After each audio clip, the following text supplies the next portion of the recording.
La Revolución Francesa es uno de los eventos más trascendentales de la historia mundial. Iniciada en 1789, esta revolución sacudió los cimientos de la monarquía en Francia, desafiando el orden social establecido y abriendo paso a una nueva era política basada en los ideales de libertad, igualdad y fraternidad. Para comprender por qué estalló la Revolución Francesa, es esencial explorar las múltiples causas que llevaron a la población a rebelarse contra la monarquía. Antes de la Revolución, Francia estaba gobernada por un sistema monárquico absoluto conocido como el Antiguo Régimen. Este sistema se basaba en una estructura jerárquica rígida, donde la sociedad se dividía en tres grandes estamentos: primer estado, el clero, que gozaba de numerosos privilegios y exenciones fiscales. Segundo estado, la nobleza, que también estaba exenta de impuestos y poseía vastas propiedades. Tercer estado, la mayoría de la población, compuesta por campesinos, artesanos, comerciantes y burgueses, quienes debían cargar con el peso de los impuestos y sufrían bajo las leyes y el dominio de los dos primeros estamentos. Francia, en la década de 1780, estaba al borde de la bancarrota. A pesar de ser una de las naciones más ricas de Europa, el país había acumulado una deuda masiva debido a sus gastos militares en la Guerra de los 7 Años y su apoyo a la independencia de las colonias americanas. Los intentos de los ministros de finanzas de implementar reformas fiscales que gravaran a la nobleza y el clero fueron bloqueados constantemente, lo que agravó la crisis. El hambre y la pobreza se extendían por el país. Las malas cosechas de los años anteriores habían disparado el precio del pan, lo que afectaba gravemente a las clases más bajas. Además, la burguesía, un grupo en ascenso compuesto por comerciantes, banqueros y profesionales, estaba cada vez más frustrada por su falta de representación política y social, a pesar de su creciente influencia económica. En este clima de crisis, las ideas de los filósofos de la Ilustración como Voltaire, Rousseau y Montesquieu comenzaron a ganar tracción. Estos pensadores defendían los derechos del individuo, el fin de los privilegios de la nobleza, la separación de poderes y la soberanía popular. La difusión de estos ideales preparó el terreno para el cuestionamiento del antiguo régimen. 2. El estallido de la Revolución, 1789.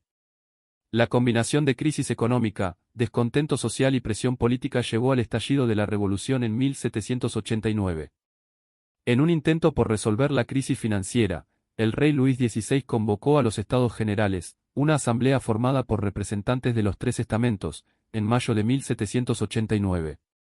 Este fue un evento extraordinario, ya que no se habían reunido desde 1614. Los miembros del tercer estado esperaban que esta reunión les permitiera abordar sus quejas y obtener una mayor representación política. Pronto quedó claro que los representantes del primer y segundo estado no tenían intención de ceder poder al tercer estado. Como respuesta, el 17 de junio de 1789, los delegados del tercer estado se declararon como la Asamblea Nacional, afirmando que ellos eran los verdaderos representantes del pueblo francés.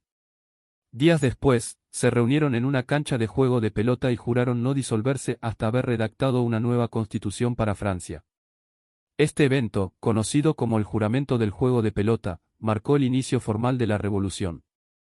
El 14 de julio de 1789, las tensiones alcanzaron su punto álgido con la toma de la Bastilla, una fortaleza en París que simbolizaba el poder opresivo de la monarquía. Aunque solo había unos pocos prisioneros en la Bastilla, su captura por parte de una multitud enfurecida fue un acto simbólico que demostró que el poder popular podía desafiar al antiguo régimen. Esta fecha se celebra hoy como el Día Nacional de Francia. 3. El fin de la monarquía y la Primera República, 1789 a 1792. Después de la toma de la Bastilla, la revolución comenzó a radicalizarse. Bajo la presión de la Asamblea Nacional, el rey Luis XVI aceptó varias reformas, pero la desconfianza hacia la monarquía continuó creciendo. El 26 de agosto de 1789, la Asamblea Nacional aprobó la Declaración de los Derechos del Hombre y del Ciudadano, un documento inspirado en las ideas de la Ilustración y la Revolución Americana. Este texto proclamaba la igualdad de todos los ciudadanos ante la ley, la soberanía del pueblo y los derechos inalienables como la libertad, la propiedad y la seguridad.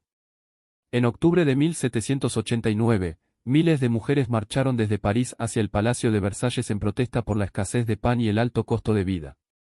Exigían la presencia del rey en París para que estuviera más cerca del pueblo y bajo su control.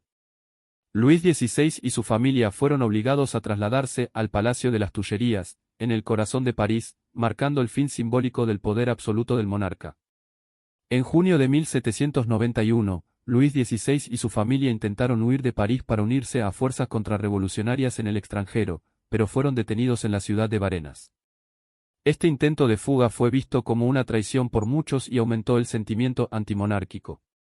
Finalmente, el 10 de agosto de 1792, una multitud asaltó el Palacio de las Tullerías y la monarquía fue oficialmente abolida. El 21 de septiembre de ese mismo año, se proclamó la Primera República Francesa. 4. El Reinado del Terror, 1793 a 1794. La Revolución Francesa no estuvo exenta de violencia. A medida que la República enfrentaba amenazas tanto internas como externas, el gobierno revolucionario adoptó medidas extremas para mantener el poder. El rey Luis XVI fue juzgado y condenado a muerte por traición. Fue guillotinado el 21 de enero de 1793, marcando un punto de no retorno para la revolución. Este acto envió una señal clara a toda Europa de que el antiguo orden estaba siendo desmantelado. Francia estaba en guerra con varias potencias europeas que temían que las ideas revolucionarias se propagaran a sus propios países. Al mismo tiempo, en el interior de Francia, estallaron rebeliones contrarrevolucionarias, especialmente en la región de la Vendée. Para hacer frente a estas amenazas, se creó el Comité de Salvación Pública, liderado por Maximilien Robespierre.